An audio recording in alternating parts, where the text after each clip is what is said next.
नमस्कार प्यारे साथियों, मैं हिमांशु मित्तल आप सभी का आपके अपने YouTube चैनल तिलक एजुकेशन पर हार्दिक स्वागत करता हूं। जैसा कि हमारी साइंस की क्लासेस चल रही हैं और हमारी 6 क्लासेस कंप्लीट हो चुकी हैं, जिसमें हमने छोटी आंत तक कंप्लीट कर लिया है। आज की क्लास में हमारा सिर्फ एक ही पार्ट है, जो बड़ी आंत के बारे में आज हम डिस्कस करेंगे और आज ये चैप्टर कंप्लीट भी हो जाएगा। तो जैसा कि हम हर क्लास में करते आए हैं कि लास्ट वाली जो क्लास है उसका एक बार रिवीजन कर लेते हैं क्या, ताकि आप लोगों को क्या है कि वो चीजें जो पढ़ाई है वो अच्छे से ध्यान रहे। तो आज हम लास्ट वाली क्लास का रिवीजन कर लेते हैं, उसके बाद हम आज की क्लास की शुरुआत करेंगे। तो लास्ट वाली क्लास में हमने छोटी आंत के बारे में डिस्कस किया था। छोटी आंत के बारे में मैंने आपको बताया था कि उसके 3 पार्ट्स होते हैं और 3 पार्ट्स कौन कौन से होते हैं, ड्यूडिनम, जेजुनम और इलियम। ठीक है। और छोटी आंत के बारे में हमने पढ़ा था कि छोटी आंत में सर्वाधिक क्या होता है, पाचन होता है। सर्वाधिक पाचन क्यों होता है ये भी हमने जाना था, क्योंकि उससे जस्ट पहले वाली जो क्लास थी जिसमें हमने पेनक्रियाज के बारे में पढ़ा था, अग्नाशय के बारे में हमने डिस्कस किया था कि वो एक ग्रंथि है, मिक्स्ड ग्लैंड जिसे बोला जाता है। तो उसमें जो संपूर्ण पाचन रस है वो अग्नाशय द्वारा स्रावित होता है। संपूर्ण पाचन रस किसके द्वारा स्रावित होता है, अग्नाशय के द्वारा स्रावित होता है। और फिर वो संपूर्ण जो पाचन रस है जो किसमें आता है, ड्यूडिनम, जो एक छोटी आंत का क्या है, भाग है ड्यूडिनम, जिसके अंदर क्या आता है, संपूर्ण पाचन रस आता है। तो उसी में क्या होता है, सर्वाधिक पाचन होता है। ये हमने अच्छे से लास्ट वाली क्लास में कंप्लीट कर लिया था कि संपूर्ण पाचन रस छोटी आंत के किस भाग में होता है। तो ड्यूडिनम वाले भाग में क्या होता है, संपूर्ण पाचन रस आता है और संपूर्ण पाचन रस आने की वजह से ही क्या होता है, संपूर्ण पाचन होता है। जेजुनम वाले भाग में हमने डिस्कस किया था कि इसमें सर्वाधिक अवशोषण होता है, क्योंकि इसके अंदर क्या होते हैं कि जो पेलिके होते हैं, पेलिके होते हैं, उन्हें क्या है, वो रोम टाइप होती हैं। तो वो क्या करती है कि जितने भी विटामिन है, मिनरल्स है ना, खनिज लवण है और एनर्जी है, उसे क्या करती है, एब्जॉर्ब कर लेती है और एब्जॉर्ब करके किसमें डाल देती है, ब्लड में। ब्लड से कहां पर जाते हैं, ब्लड से हमारी सेल्स के अंदर जाते हैं। तो ब्लड से सेल के अंदर जाना, याद कीजिए जब मैंने आपको पहली क्लास पढ़ाई थी तब मैंने आपको एक टर्म बताई थी जिसका नाम था एसिमिलेशन। एसिमिलेशन, ठीक है, जिसका मैंने आपको बताया था स्वांगीकरण। ठीक है। तो आप याद कीजिए कि स्वांगीकरण क्या होता है, ब्लड से सेल में जाना। कहां पर जाना, ब्लड से। स्वांगीकरण क्या है कि ब्लड से सेल में किसका जाना, विटामिन, मिनरल्स इत्यादि का कहां पर जाना, ब्लड से सेल में जाना। इसे ही क्या बोला जाता है, स्वांगीकरण बोला जाता है। तो ये वाली प्रोसेस भी कहां पर होती है, स्वांगीकरण वाली प्रोसेस कहां पर होती है, छोटी आंत के जेजुनम वाले पार्ट में कहां पर होती है, स्वांगीकरण वाली प्रोसेस होती है। तो ये बात भी ध्यान रखिएगा। देखो चीजों को लिंक करके पढ़ेंगे, एक एक चीजों को, तो आपको वो चीजें अच्छे से याद भी रहेगी और आपको एक एक चीज समझ में आनी चाहिए कि ये प्रोसेस ऐसा होता क्यों है, ये चीज हमने उसे कहां पर पहले पढ़ी है। तो ये चीजें आपको बिल्कुल अच्छे से पता होगी तो आप बहुत अच्छे से चीजों को समझ पाएंगे और आपको कंप्लीट चैप्टर याद भी तभी रह पाएगा जब आप चीजों को लिंक करते हुए पढ़ेंगे। तो इस चीज का विशेष ध्यान दीजिएगा। और जिसके बाद हमने इलियम के बारे में डिस्कस किया था। इलियम के बारे में मैंने आपको बताया था कि वो सबसे लंबा और कुंडलित भाग होता है। सबसे लंबा और कुंडलित भाग, एग्जाम में पूछा जाए कि सबसे लंबा और कुंडलित भाग छोटी आंत का कौन सा होता है, तो आपको किस पे टिक करना है, इलियम पे टिक करना है। और विटामिन बी 12 का क्या करता है, अवशोषण करता है। विटामिन बी 12 का क्या करता है, अवशोषण करता है। ये चीजें हमने डिस्कस की थी। और हमने एक चीज और डिस्कस की थी कि छोटी आंत के अंदर 3 प्रकार के जूस आते हैं, ठीक है ना। एक तो आता है अग्नाशय रस, एक आता है आंत रस और एक आता है पित्र रस। ठीक है। ये तीनों चीजें किसके अंदर आती है, छोटी आंत के अंदर आती हैं। पित्र रस क्या करता है, वसा का पायसीकरण करता है, लाइपेज को एक्टिव करता है। और अग्नाशय रस क्या करता है, संपूर्ण पाचन रस का स्रावित करता है। तो संपूर्ण पाचन रस किसमें आता है, अग्नाशय रस किसमें आता है, छोटी आंत के अंदर आता है। एक आंत रस के बारे में हमने पढ़ा था। आंत रस के अंदर हमने 4 प्रकार के एंजाइम पढ़े थे, डाइसैकेराइडेज और डाइपेप्टाइडेज और एक लाइपेज पढ़ा था और एक पढ़ा था न्यूक्लियेजेज। ठीक है। ये चीजें हमने लास्ट क्लास में कंप्लीट कर ली थी। चारों एंजाइम आपको पता होनी चाहिए कि आंत रस के अंदर कौन से एंजाइम उपस्थित होते हैं। इसके बाद आज हम क्लास में डिस्कस करेंगे बड़ी आंत के बारे में। तो बड़ी आंत के बारे में आज हम देखते हैं कि बड़ी आंत में क्या होता है। तो अभी देखिए, जब हमने एक चीज बहुत अच्छे से कंप्लीट कर ली है कि भोजन जो हमने किया था उसका कंप्लीट पाचन हो चुका है और ऑलमोस्ट एब्जॉर्प्शन भी हो चुका है। ठीक है। लेकिन अब कुछ एब्जॉर्प्शन है वो अभी भी बाकी है। कुछ बहुत सारी चीजें ऐसी हैं जैसे वाटर का एब्जॉर्प्शन है, खनिज लवण का अब्जॉर्प्शन है, तो ये चीजें अब बड़ी आंत के अंदर कंप्लीट होती हैं। जिसके बाद बड़ी आंत में कंप्लीट होने के बाद और उसमें एब्जॉर्प्शन होने के बाद वो क्या होता है, जितना भी वेस्ट होता है ना, जिसे मल बोला जाता है, वो किस में जाकर जमा हो जाता है, रेक्टम में जाके जमा हो जाता है। वो बड़ी आंत का एक पार्ट है। अभी हम देखेंगे कि बड़ी आंत में कैसे होता है। ठीक है, अब आज देखिए हम लार्ज इंटेस्टाइन, लार्ज इंटेस्टाइन, इसे बोला जाता है बड़ी आंत। ओके, अब देखिए मैंने आपको छोटी आंत के बारे में बताया था कि वो क्या है कि मतलब कहा उसे छोटी आंत जाता है, लेकिन उसकी लेंथ कितनी होती है, 6 से 7 मीटर होती है। लेकिन वो लंबाई के बेस पे यदि आप देखें तो लंबाई के बेस पे क्या है कि बड़ी आंत क्या है, बड़ी है, और छोटी ये जो बड़ी आंत है ये लंबाई के बेस पर क्या है, छोटी है। तो इसकी जो लेंथ होती है वो ध्यान रखिएगा, एग्जाम में आपसे लेंथ पूछी जा सकती है, इसकी लेंथ कितनी होती है। तो इसकी लेंथ लेंथ होती है 1 to 1.5 मीटर। अब देखिए ये जो लेंथ है ये सब एक अप्रोक्स रेंज में होती है। ठीक है ना, तो कभी भी आपको जब भी लेंथ पूछी जाए तो आपको उसकी रेंज ध्यान रखनी है, क्योंकि आपसे एग्जाम में भी जब भी क्वेश्चन भी पूछा जाएगा तो आपसे वो एक रेंज में या तो रेंज में ही दी जाएगा कि आपको जैसे क्वेश्चन पूछ रहा है तो उसने ऑप्शन में आपको रेंज दी हुई होगी, या फिर यदि रेंज नहीं दी हुई है तो आपको एक ऑप्शन ऐसा होगा जिसमें वो रेंज क्या करेगी, वेरी करेगी। तो उसी रेंज को आपको क्या करना है, टिक करना है। तो ये बात ध्यान रखिएगा कि बड़ी आंत है उसकी रेंज, लेंथ की रेंज कितनी है, ये है। और बड़ी आंत क्या लेंथ के बेस पर क्या देखा जाए तो वो क्या है, छोटी है। ठीक है, इसके ज्यादा बड़ी आंत के अंदर ज्यादा कुछ बताने का नहीं है। बड़ी आंत के 3 पार्ट्स होते हैं, है ना। तो बड़ी आंत है वो 3 भागों में डिवाइडेड होती है। इसे लिख लेंगे बड़ी आंत के 3 भाग होते हैं। अब 3 भाग कौन कौन से होते हैं ये हम देखते हैं। सबसे जो पहला जो भाग है वो है सीकम, ये ध्यान रखिएगा। सीकम। सेकंड जो भाग है वो है कोलन का, और थर्ड भाग है वो है रेक्टम। रेक्टम।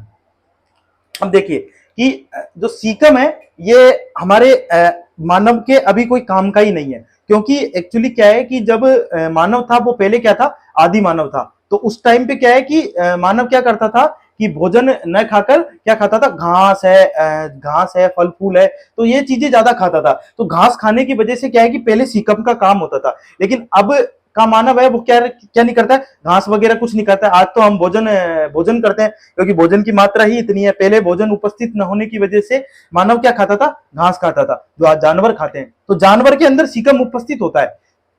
तो ये मानव में अभी इस समय कोई काम का नहीं है, और ये एक तरीके से यूजलेस है। अभी इस समय इसका क्या है कि कोई यूज नहीं है हमारे बॉडी के अंदर। तो इसका यूज किसमें है, जानवरों के अंदर है। तो जानवरों के अंदर ये इसका यूज क्यों है, क्योंकि ये क्या करता है कि इसके अंदर सहजीवी जीवाणु उपस्थित होते हैं। तो वो क्या करते हैं, सेलुलोज का पाचन करते हैं। इसका पाचन करते हैं, सेलुलोज का पाचन करते हैं। इसे हम लिख लेंगे, जैसे मैंने आपको बताया वैसे ही लिख लेते हैं कि मानव में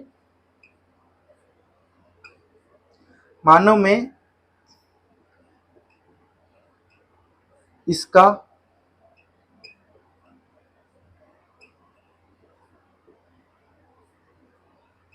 कोई यूज नहीं है। और हाँ, एक चीज आप ध्यान रखिएगा कि कई बार क्या होता है कि अपेंडिक्स होता है, उसका नाम आपने सुना होगा कि किसी के अपेंडिक्स बढ़ जाता है। तो ये क्या कर रहा है, सीकम की वृद्धि ही क्या कहलाती है, अपेंडिक्स कहलाती है। क्या कहलाती है, सीकम की वृद्धि ही अपेंडिक्स कहलाती है। अपेंडिक्स हमारे कोई काम का नहीं है। अपेंडिक्स अब बिल्कुल हमारे कहते हैं ना कि वो जब कोई चीज होती है, जैसे मानव के पहले पूंछ थी, क्या थी, पूंछ। तो पूंछ क्या हो गई, धीरे धीरे नष्ट होती चली गई, क्योंकि वो कोई काम नहीं आई। अब वो कोई काम नहीं आने की वजह से क्या हो गई, धीरे धीरे खत्म होती चली गई। इसी प्रकार क्या है कि अपेंडिक्स हमारे कोई काम ही नहीं आया, क्योंकि जैसे जैसे मानव ने घास खाना छोड़ा और भोजन की तरफ आगे बढ़ता गया, तो अपेंडिक्स सीकम का कोई यूज ही नहीं रहा। तो सीकम का कोई यूज नहीं रहने की वजह से क्या हुआ कि वो धीरे धीरे अवशेषी अंग हो गया। इसे क्या बोला जाता है, अवशेषी अंग बोला जाता है। तो इसकी बढ़ी हुई वृद्धि ऐसे लिख लेते हैं। ठीक है, नंबर 1 पॉइंट तो ये हो जाएगा। नंबर 2,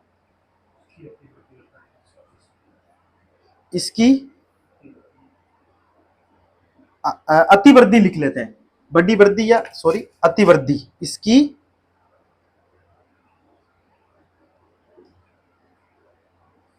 अतिवृद्धि अपेंडिक्स होती है, जो कि एक क्या है, अवशेषी अंग है।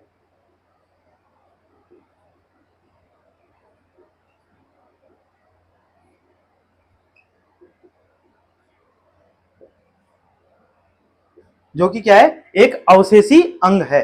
ठीक है, अब जानवरों के अंदर क्या होता है कि जानवरों में इस चीज का क्या है, सीकम का यूज किस प्रकार होता है, वो भी आप ध्यान रख सकते हैं कि जानवरों में इसमें सहजीवी जीवाणु उपस्थित होते हैं। तो सहजीवी जीवाणु उपस्थित होने के कारण सेल्यूलोज का पाचन करते हैं। किसका पाचन करते हैं, सेल्यूलोज का पाचन करते हैं। इसको भी लिख लेते हैं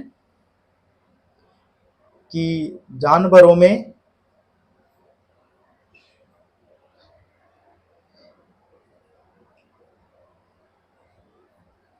इसमें इसमें उपस्थित सहजीवी जीवाणु, इसमें किस क्या क्या उपस्थित होते हैं, सहजीवी जीवाणु, जो कि सेल्यूलोज का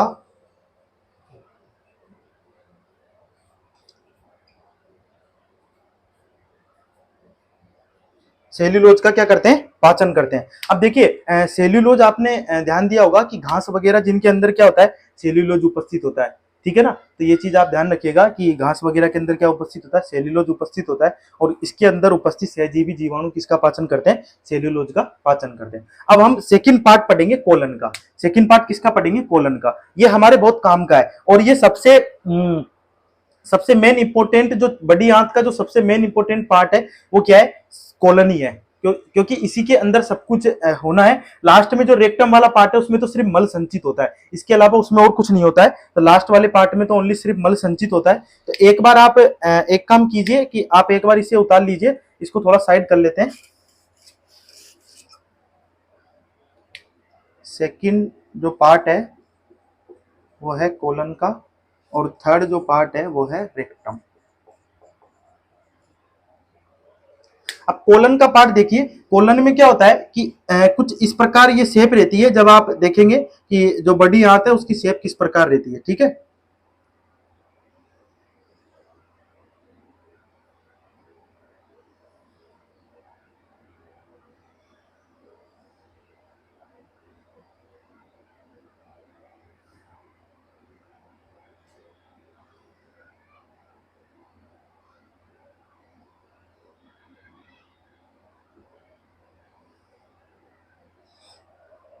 ये थोड़ा सा डायग्राम गलत हो गया, एक मिनट।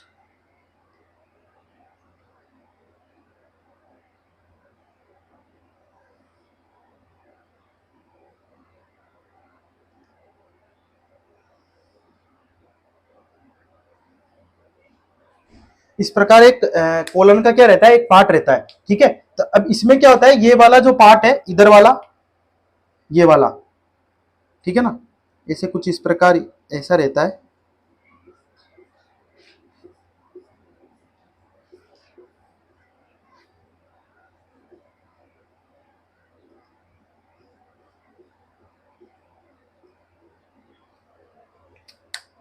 ठीक है, तो इसमें इसके चार पार्ट्स होते हैं। नंबर एक, इसमें क्या होता है कि ये होता है डिसेंडिंग।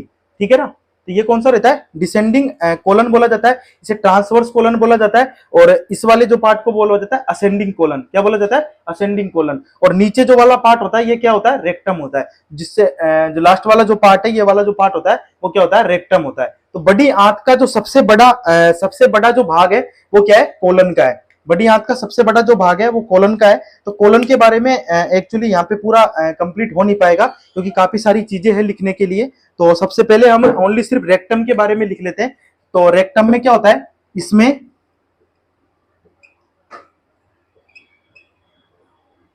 मल का क्या होता है, संचय होता है। ठीक है ना, वेस्ट वेस्ट स्टोरेज।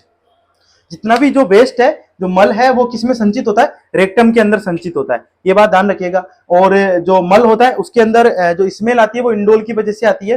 ये चीजें आपको इतना ध्यान रखने की जरूरत नहीं है, क्योंकि इतना ज्यादा डीप आपसे कभी एग्जाम में पूछेगा नहीं, लेकिन इतनी सारी चीजें आपको पता होनी चाहिए। मैं जितनी भी चीजें आप लोगों को बता रहा हूँ वो पूरा एग्जाम बेस जितनी भी चीजें हैं, क्योंकि काफी सारी चीजें, बहुत सारी चीजें हैं बताने के लिए, लेकिन बहुत सारी चीजें भी इतनी ज्यादा चीजें आपको बताने से कोई फायदा नहीं है जो एग्जाम में नहीं है। तो मैंने पॉइंट टू पॉइंट वही चीजें डिस्कस की हैं जो एग्जाम में पूछी जा सकती हैं। बाकी इसके अलावा और चैप्टर में कुछ पढ़ने का नहीं है। इसके बाद हम कोलन के बारे में लिखते हैं कि कोलन क्या करता है। एक बार इसका आप एक डायग्राम देख लीजिएगा, ज्यादा ठीक डायग्राम तो नहीं है, लेकिन फिर भी समथिंग कुछ डायग्राम इसी प्रकार का होता है, जिसमें इसे बोला जाता है डिसेंडिंग कोलन, ट्रांसवर्स कोलन, और इसे बोला जाता है असेंडिंग कोलन होता है। ये वाला पार्ट होता है, इसे नीचे वाला जो पार्ट होता है इसे रेक्टम बोला जाता है। तो आप ध्यान रखिएगा, कोलन के बारे में डिस्कस करते हैं कि कोलन क्या है। तो एक बार आप देख लीजिएगा ताकि अच्छे से कि कौन कौन सी चीजें क्या है, सीकम किस प्रकार कार्य करता है, सीकम में क्या क्या चीजें होती हैं, मानव में इसका क्या यूज है या नहीं है, इसकी अतिवृद्धि अपेंडिक्स कहलाती है। तो ये आप ध्यान रखिएगा, ये क्वेश्चन एग्जाम में पूछा जा सकता है कभी भी कि अपेंडिक्स कौन से मतलब बड़ी आंत के कौन सा बड़ा हुआ भाग अपेंडिक्स कहलाता है। तो ये चीजें एग्जाम में आपसे कभी भी पूछी जा सकती हैं। तो ये ध्यान रखिएगा कि अपेंडिक्स किस बड़ा हुआ कौन सा भाग है, सीकम जो भाग है वो क्या है, अपेंडिक्स है। ठीक है ना, बड़ा हुआ सीकम का जो भाग है वही क्या है, अपेंडिक्स है। तो कोलन के बारे में अब देखते हैं हम।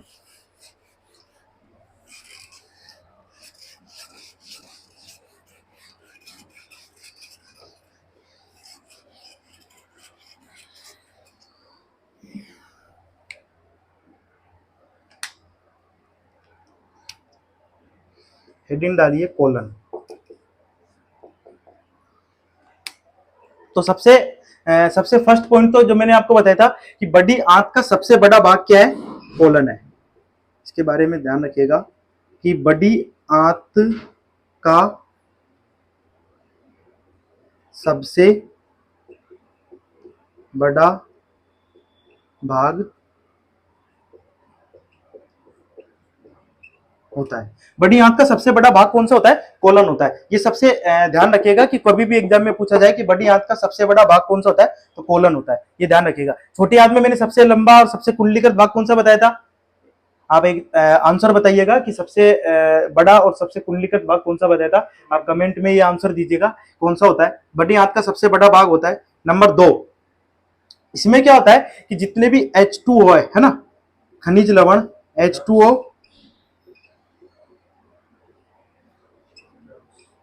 खनिज लवण और ड्रग्स का क्या करता है, अवशोषण करता है। ड्रग्स का क्या करता है, अवशोषण करता है। ठीक है, अब देखिए ड्रग्स में ये आप ड्रग्स में ये मत समझिएगा कि जो जितने भी अल्कोहल वगैरह लेते हैं उसका अवशोषण करता है। ड्रग्स में जितने भी हम मेडिसिन वगैरह जो चीजें आती हैं उनका भी अवशोषण किसमें होता है, कोलन के अंदर होता है। ये ध्यान रखिएगा। जल का अवशोषण होता है, श्लेष्मा का अवशोषण होता है। श्लेष्मा का अवशोषण क्यों होता है, श्लेष्मा का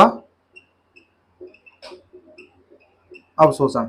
अब देखिए श्लेष्मा का अवशोषण क्यों होता है, क्योंकि मल को निष्कासित इजिली निष्कासित हो जाए, मल क्या हो जाए, इजिली निष्कासित हो जाए, इसलिए श्लेष्मा का अवशोषण होता है। तो मल का इजिली निष्कासन, मल का क्या हो जाए, इजिली निष्कासन हो जाए। क्योंकि यदि जल का और खनिज लवण है, ड्रग्स है, इनका यदि रेक्टम वाले कोलन वाले पार्ट में यदि इनका अवशोषण नहीं हो तो हमारी बॉडी के अंदर क्या होगी, पानी की कमी आ जाएगी। और इतनी सारी पानी की कमी आ जाएगी, इतना तो हम पानी पी नहीं सकते, क्योंकि हमने जितना पानी पिया यदि उसका अवशोषण ना हो और पूरा पानी वेस्ट के साथ निकल जाए, ठीक है, यदि मल के साथ पूरा पानी निकल जाए, जिसे हम दस्त बोलते हैं, है ना, जिससे डायरिया बोला जाता है। क्या बोला जाता है, डायरिया बोला जाता है। तो डायरिया यदि आपको हो जाए तो पूरा पानी निकल जाता है, तो बॉडी के अंदर वाटर की कमी आ जाती है। तो फिर हमें क्या है कि ग्लूकोज की क्या चढ़ाई जाती है, बोतल चढ़ाई जाती है। और जो जिसे बोला जाता है क्या बोला जाता है, सॉरी एक मिनट दिमाग ही नहीं आ रहा है, कि जिसे ओआरएस का घोल बोला जाता है। ओआरएस का क्या बोला जाता है, ओआरएस का घोल बोला जाता है, वो पिलाया जाता है। नमक और चीनी का जो पानी है वो पिलाया जाता है। तो ये चीजें क्या है कि इसलिए पिलाई जाती है ताकि फिर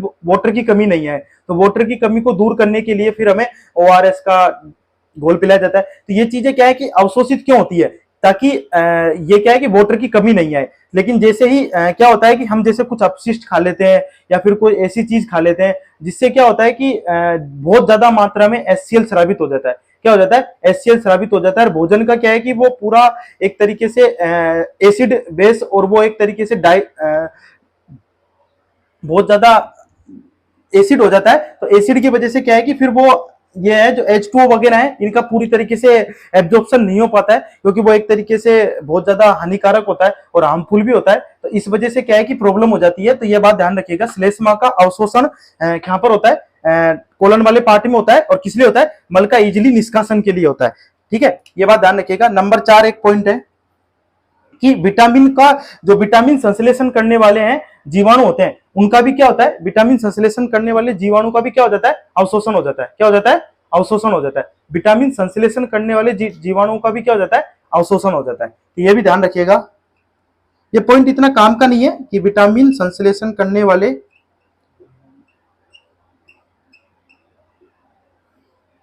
संश्लेषण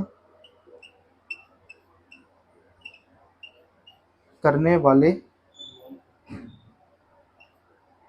जीवाणुओं का क्या हो जाता है, अवशोषण।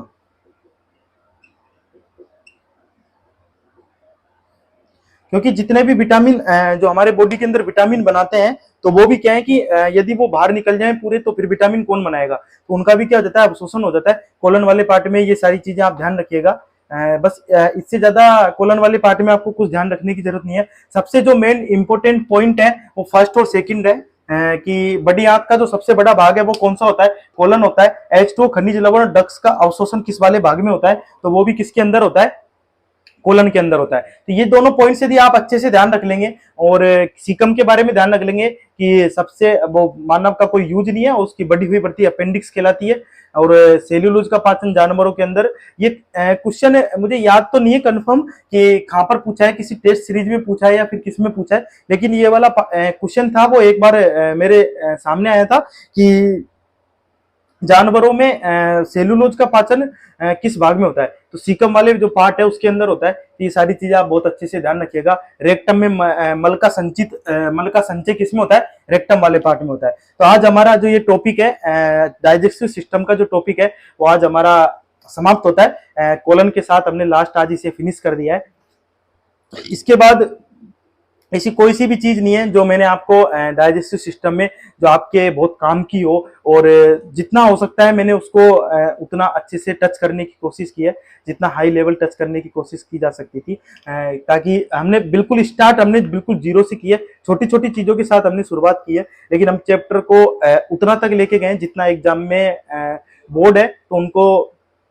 देखिए आजकल क्या है कि पेपर है वो आपके अकॉर्डिंग नहीं बन रहा है। जैसे हम सोचते हैं कि हमने ऊपर ऊपर से चीजों को पढ़ लिया, हमने बड़ी आंत के बारे में पढ़ लिया कि उसमें सबसे ज्यादा वाटर का संचय होता है, लेकिन हमें ये नहीं पता कि कौन से वाले पार्ट में होता है। पहले तो पूछा जाता था कि सबसे ज्यादा वाटर का अवशोषण है वो किस मतलब जो किस वाले भाग में होता है, तो आप डायरेक्ट आंसर टिक कर देते थे लार्ज इंटेस्टाइन। लेकिन आज जब क्वेश्चन पूछे जाते हैं तो वो किससे पूछे जाते हैं कि बड़ी आंत के कौन से वाले भाग में वाटर का अवशोषण होता है, या बड़ी आंत का कौन सा भाग सबसे बड़ा होता है, श्लेष्मा का अवशोषण किस वाले भाग में होता है। तो जब ऐसे क्वेश्चन आते हैं ना तो फिर हम कंफ्यूज हो जाते हैं, फिर हमें लगता है कि हमने तो जो पढ़ा है वो तो आया ही नहीं एग्जाम में। तो ये चीजें देखने की हैं। यदि आप इन चीजों पे थोड़ा थोड़ा ध्यान देंगे तो मैं आपसे ये दावे के साथ कह सकता हूं कि आपका एक भी क्वेश्चन एग्जाम में गलत नहीं होगा, और एलडीसी के एग्जाम बिल्कुल नियरेस्ट है। आप एक बार जितना भी मैंने पढ़ा है इसे आप डायरेक्टली आंख बंद करके तो भरोसा करना ही नहीं है कि पहले इस्तेमाल करें फिर विश्वास करें, वो वाली बात है।